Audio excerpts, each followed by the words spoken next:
Does anybody think it makes sense that we have a campaign finance system where one man, Musk, can put $270 million to get Trump elected, and then his reward is that he becomes the most powerful person in government? I want to live in an America that guarantees health care to every person. I want to live in an America that has a living wage for every person. I want to live in America where you have free speech to express yourself and not be afraid of getting put on a list or deported.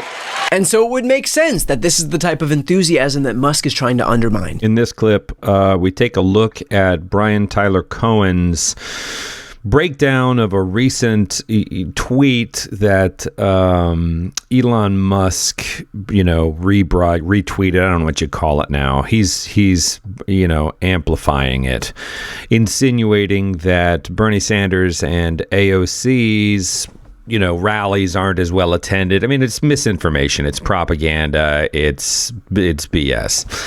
Anyway, Brian Tyler Cohen has been doing a great job at this kind of commentary for a long time. I think he's exploded recently, with our political climate, and that's gained him some access. I've done some other videos where he visits Capitol Hill and talks with lawmakers.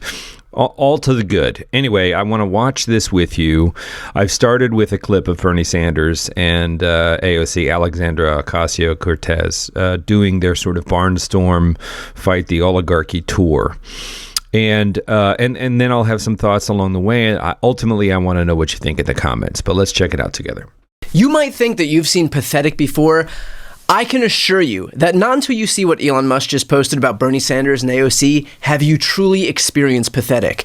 So to set the stage, Bernie and AOC have been drawing record crowds on their Stop Oligarchy tour. Take a look at this video from their latest rally in Denver, where a staggering 34,000 people showed up. In fact, Bernie is drawing bigger crowds now than when he ran for president, and bigger crowds than Trump drew when he held rallies in the same venues. And given the fact that these rallies have focused on stopping oligarchy, as the name of the tour aptly suggests, it would lend itself to reason that one person who would find this especially insulting would be the Republican Party's darling oligarch himself, Elon Musk. Now comes the fun part.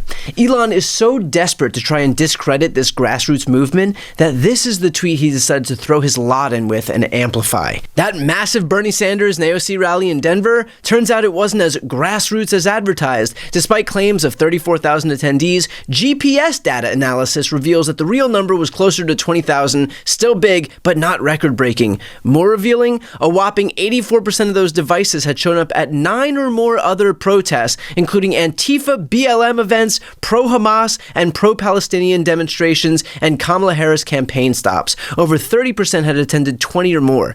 Data analysts say the crowd was anything but organic. The majority were tied to activist networks like Disruption Project, Indivisible, Democratic Socialists of America, Rise and Resist, and Troublemakers, all reportedly funded by Act Blue, and some receiving backing via USAID. Optics over authenticity, the playbook hasn't changed, just the targets. Source, Zero Hedge, Tony Saruga. And Elon quote tweeted this and wrote, "The Dems just move around the same group of paid protesters." Okay, how do I say this delicately? Do you know how fucking stupid you have to be to believe a single word of that tweet? First of all, who's analyzing this GPS data from devices? Does some random right-winger have access to all of Verizon and AT&T and T-Mobile and every other cell carrier's data? And did they also compile all of this data from previous events?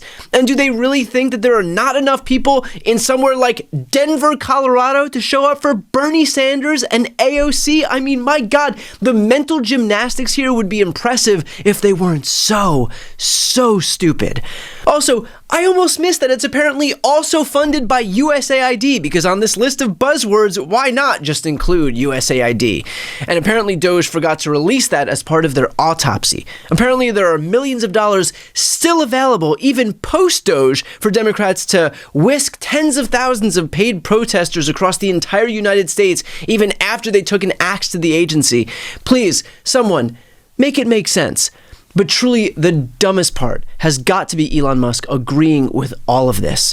This guy is so desperate to explain away a movement against him that he's literally trying to make paid protesters being whisked across the United States happen. If Musk had one scintilla of evidence that these crowds are just throngs of Act Blue and USAID-funded paid protesters that are going from one rally to the next, I will quit politics today and join a monastery in Indonesia. Honestly, let me know, because that is how certain I am that Elon Musk and his sources are full of shit. The reality is that Musk's desperate flailing is a testament to the fact that he has no leg to stand on here. He is an aggressively unpopular billionaire whose sole focus is dismantling agencies that were investigating him and eliminating programs that Americans rely on to survive, like Medicaid and food stamps and cancer research and education funding and jobs for veterans and so much more. It's absolutely true. Which is more likely? That a man worth $500 billion, the richest man on earth, decides to just, hey, I'll stop running all of my businesses. I care so much about the American people. I'm going to move into the White House. I am going to root out inefficiency and fraud. Or, just out of the kindness of his heart, or that there's a financial interest in it for him and he's hungry to consolidate more wealth and more power. Which is the more likely? Musk doesn't care about regular people because he is the farthest thing from a regular person. His priority, as it always has been, is consolidating more wealth for himself. He does not care about you. He cares about him, his power, his influence, his companies, and his wallet. That's all. And to that end, here's Bernie and AOC making the exact points that Musk is currently trying to undermine. Now, I don't care if you're a conservative Republican or a progressive.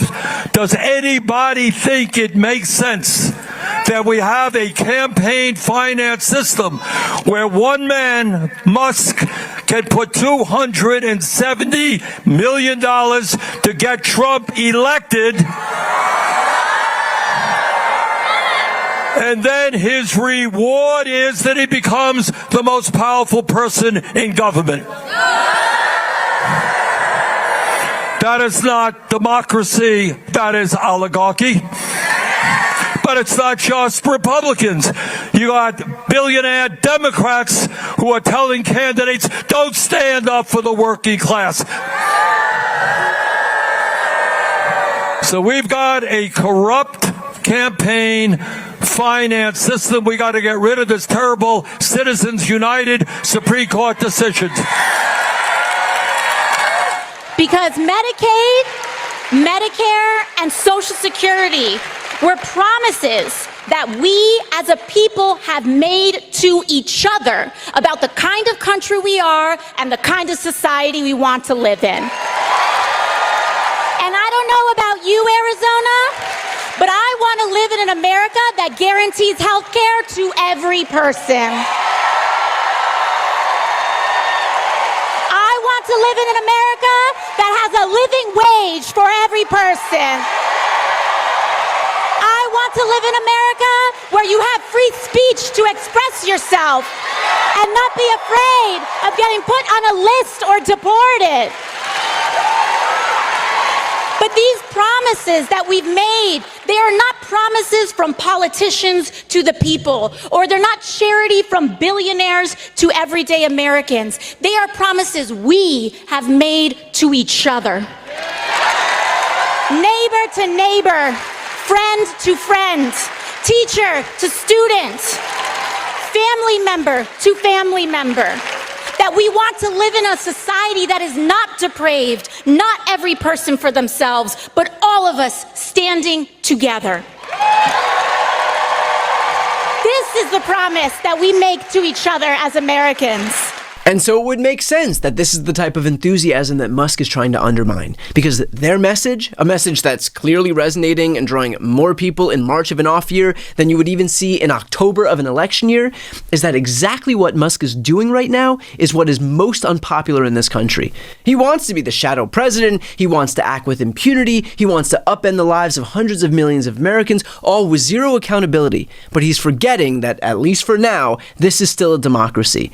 And he's about to face the only force that truly has the power to curb his own, and that is the American electorate. His efforts to pretend that it's not real are only going to awaken people even more. I hope that's true, because we definitely need to wake up collectively as a country. We need to wake up, right? Common sense. I know that it's so ingrained, the red state, blue state, I'm red team, I'm blue team. That's so ingrained in us. That has been done deliberately, by the way. Divide and conquer is an ancient strategy to keep crowds under control. You got to divide them, and that way you can keep your boot on their throat.